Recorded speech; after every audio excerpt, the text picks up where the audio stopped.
Hey guys, how's everyone doing? Welcome back to Harry's Highlights. On this video, we're going to be talking about the book, The 4-Hour Workweek. Now, this is all about understanding efficiency and time wealth. See, a real difference between monetary wealth and time wealth. See, the biggest thing is that to be rich is to have a lot of money. To be wealthy is to have a lot of time. See, there's plenty of people that make a lot of money, but don't ever have time to spend it. There's people who's workaholics, there's people that do 80, 90 hours a week. They make all this money with these massive bank accounts, but they never have any time available to be able to spend or enjoy any of it. And that's what the 4-Hour Workweek is talking about. And what I want to talk about here is about understanding that just because the amount of money you make doesn't always determine if you're rich. See, is it worth it if you're making millions of dollars a year, but you have to work every single day and you have to you're never at home, you never actually get to spend any time to enjoy it? Is that actually worth it? And it's about understanding the difference between income versus cost of living. Some places are very expensive to live in, so your income is very high, but you don't actually keep that much because everything is so expensive to purchase, and just to live and exist costs so much. So you're forced to basically try and work more to try and make more money to pay for all the expensive things that it costs just to live. Whereas in other places you might get paid a lot less, but also everything else is relatively a lot less. Therefore, sometimes where you live can also mean the quality of living that you have. And it's not always based on the amount of money you're making, but or the country you live in, but the amount of money you're actually making and keeping. So understanding that to rich is a lot of money, to wealthy is a lot of time.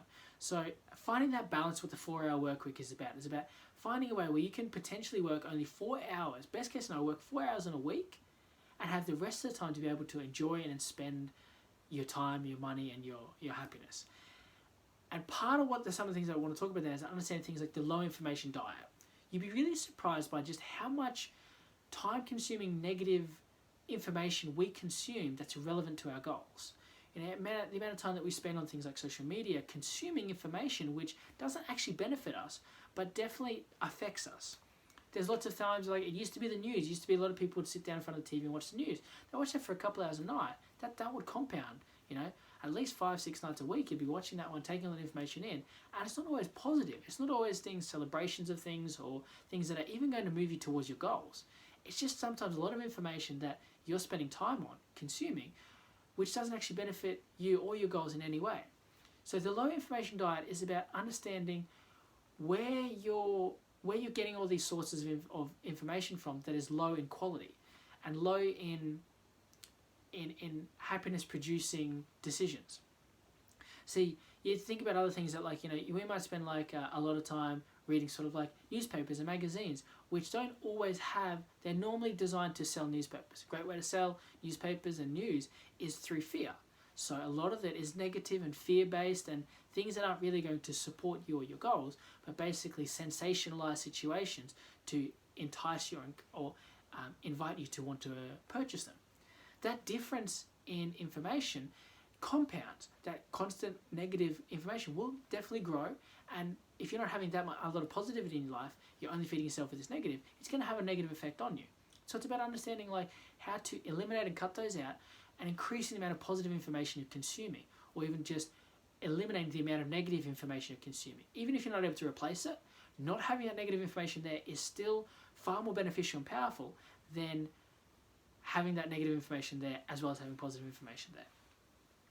So the other one that we're talking about is that making a lot of time, unfortunately, we make small tasks bigger to spend more time there so we can get paid. Because a lot of time we do things based on how much we get paid per hour and things like that. So a job that can be done in an hour, we might spend 2-3 hours doing it just so we can get paid a few more hours.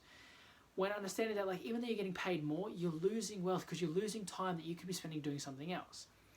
But that balance is what it's talking about. It's about trying to find a balance where it's that you're making enough money to live, and more money than just surviving, but enough to live, but also enough time available to be able to spend and enjoy that.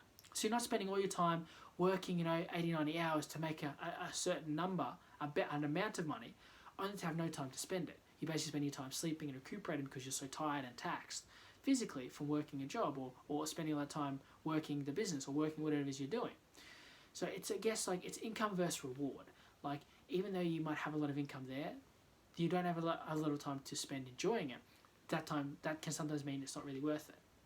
It's talking about finding ways to basically outsource, finding ways to delegate and eliminate unnecessary tasks, so that if there's always there's a certain amount of time in every day that doesn't change. The only thing that does change is how we spend that time. So we could spend, majority of that time working, a little bit of that time sleeping, and then even less of that time, enjoying doing recreational things. Or, we could flip it. That's what the 4-hour work is understanding about ways to be able to spend more time enjoying life, enjoying the things that are to offer, and not spending all that time working, not spending all that time on making money and no time spending it. There's no point in being the richest person in the cemetery. There's no point if you have, for some people, if you have all this money but no opportunity to spend anything, no opportunity to be able to do anything with it, because all your time is spent trying to generate money with no time able to enjoy it.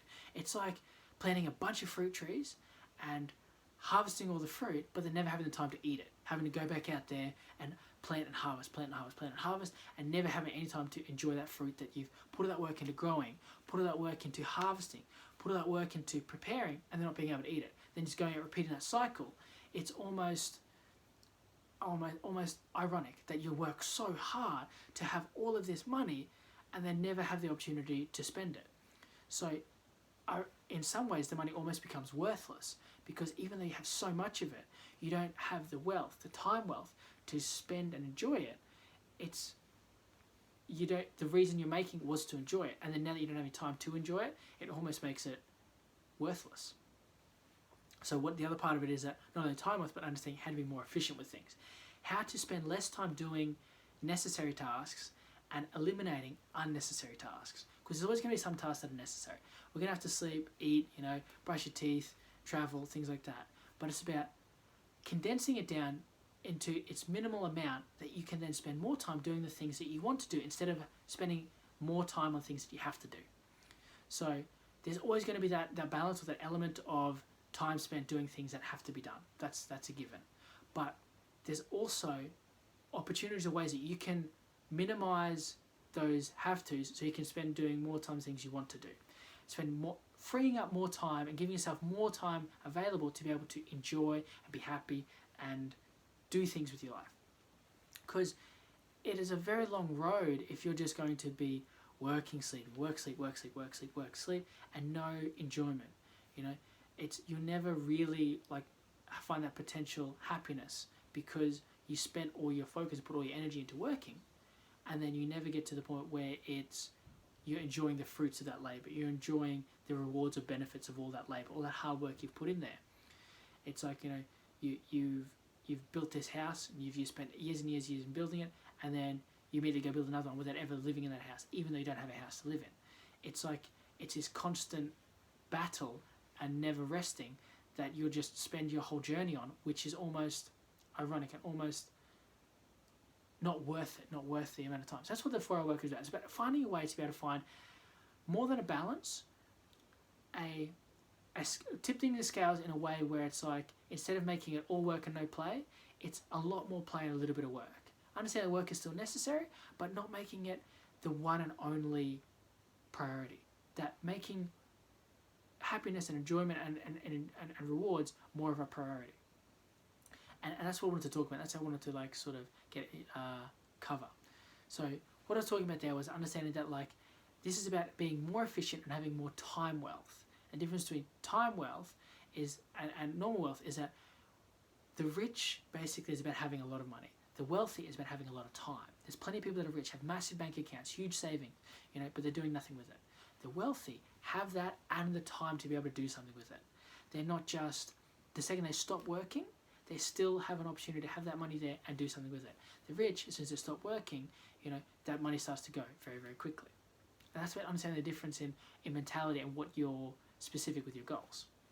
The other one is about relative income versus absolute income. Understand, just because you make a lot of money, if you only keep a little bit, it's not worth it. That's absolute, but it's not worth it. Relative is about how much money you make in comparison to how much money you spend, and the cost of living of things. And understanding the low information diet, like how we're consuming so much negative information at the moment, and understanding how to eliminate them and replace them with positive notes, or at the very least eliminate them and not have any negative information coming in at all.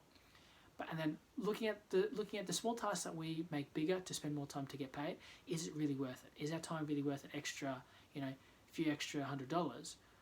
Is it really worth having that one, or is it better to spend more time doing things we want to do? Well, that's all for me. So now we're going to be making a lot more of these videos for this training series to help you with your personal development goals. So until next time, leave a comment below on what you like the most, and look forward to sharing more with you in the next episode of Harry's Highlights.